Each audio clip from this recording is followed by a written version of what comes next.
Você sente que nós somos irmãos? Sente isso?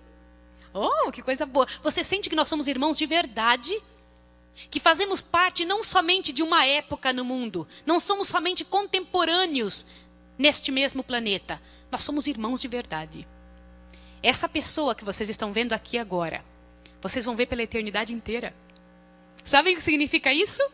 E eu fico muito contente de poder rever vocês. Muito feliz de ver o rosto dos meus amigos, dos irmãos que estiveram junto conosco. Bendito seja o nome do Senhor.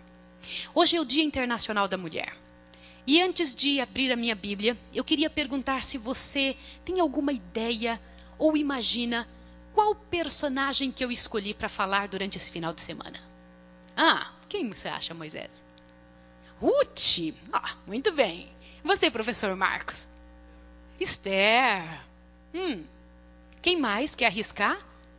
Maria. Gostei, Nara. Essa é a sua voz. Quem mais? Joquebede. Olha quantos nomes. Alguém quer arriscar mais algum nome? Você que está em casa. Pensou? Sara, Ana.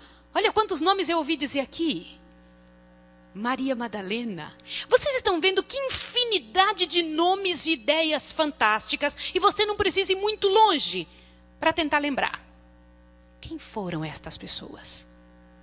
Que parte elas desenvolveram e desempenharam no trabalho do Senhor Deus? Naquilo que o Senhor Deus está escrevendo no universo inteiro. Mas hoje eu escolhi uma outra pessoa para falar. Vamos abrir a nossa Bíblia em São João 6. Abrindo a palavra do Senhor. Não perca o privilégio de abrir a sua Bíblia. E antes de qualquer coisa, eu quero pedir algo para você.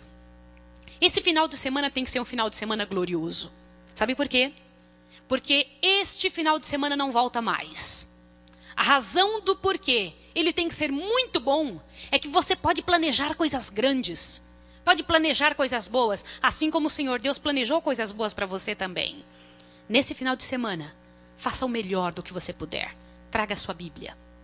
Não perca o privilégio de trazer a sua Bíblia nesse final de semana. Meus irmãos, cada vez que a Bíblia é aberta, Deus fala. Então, se você não tem uma Bíblia, olha do ladinho alguém que tem uma Bíblia. Não permita que, de maneira alguma, você fique sem ler. Ao ler a palavra de Deus, o Espírito Santo grava no coração e na mente. E aquilo fica gravado. Quando você somente ouve, enquanto você sabe ler, não é a mesma coisa, você sabia? É preciso que você leia com seus olhos, porque você sabe ler. Então, vamos ler? Então, amanhã cedo, se alguém não trouxe Bíblia hoje, traga amanhã. Combinado? Muito bom ver você. Estava com saudade de você. Que bom ver nosso povo. Que bom ver nossa gente. São João 6. São João 6. E vamos ver aqui um detalhe interessante de uma certa ocasião da vida do Senhor Jesus Cristo em conexão com seus filhos nessa terra. São João 6, verso 22 em diante. Vamos ler. No dia seguinte, a multidão que ficara do outro lado do mar percebeu que ali havia um único barco e que Jesus não embarcara nele com os discípulos, mas que estes haviam partido sós. Você entendeu o que você leu? Você percebeu? Tente se imaginar na cena. Tente imaginar-se ali, junto àquelas pessoas, observando que você faz parte da multidão que ficou do outro lado, que observou que Jesus não entrou no barco. Tá bem? Agora veja o 23. Então outros barcos chegaram de Tiberíades, perto do lugar em que comeram o pão, tendo o Senhor dado graças. Então você já pensou aqui, que dia é este? Você entendeu que dia é este aqui? Do que é que se está falando? Jesus havia acabado, um dia anterior, de fazer um montão de milagres especiais. Ele havia multiplicado pão e peixe. E aqueles peixes e aqueles pães se tornaram 1 milhão de milagres. Aquela comidinha que uma mulher havia dado para o seu jovenzinho, certo? E ele levou lá no meio da multidão. Ok. E essa multidão que havia comido dos pães, entrou em barcos e correram atrás de Jesus. Veja o 24. Percebendo a multidão que Jesus não estava ali, nem os seus discípulos, tomaram os barcos e foram para Cafarnaum à procura de Jesus. Encontraram-no do outro lado do mar e perguntaram-lhe: Rabi, quando chegastes aqui? O que você faria se uma multidão de pessoas estivesse procurando por você? Mas não procurando pouquinho, procurando muito. Indo atrás de você. Mas não imagine que você é uma pessoa comum. Imagine que você é um pregador. Qual é a glória de um pregador? É que uma multidão de pessoas corram atrás dele para ouvi-lo. E então essa multidão vem atrás dele. Senhor, quando foi que você chegou aqui? A gente não viu você. Olha o que Jesus respondeu. Olha aqui, resposta intrigante, 26. Respondeu-lhe Jesus: em verdade vos digo, que não me buscai, mas pelos sinais miraculosos que vistes, mas porque comestes do pão e vos fartastes. Toda vez que Jesus fala em verdade vos digo, ele está querendo dizer atenção, muita atenção. Ele tinha uma coisa muito importante para dizer. E Jesus então, para aquela multidão que queria ele, se volta e diz assim: vocês não estão aqui por causa dos sinais ou por causa de mim. Vocês vieram por causa do pão que vocês comeram.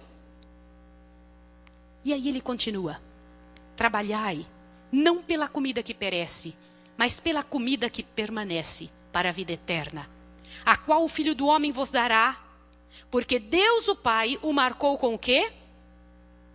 Com o quê? Com seu selo. O que Jesus estava querendo dizer?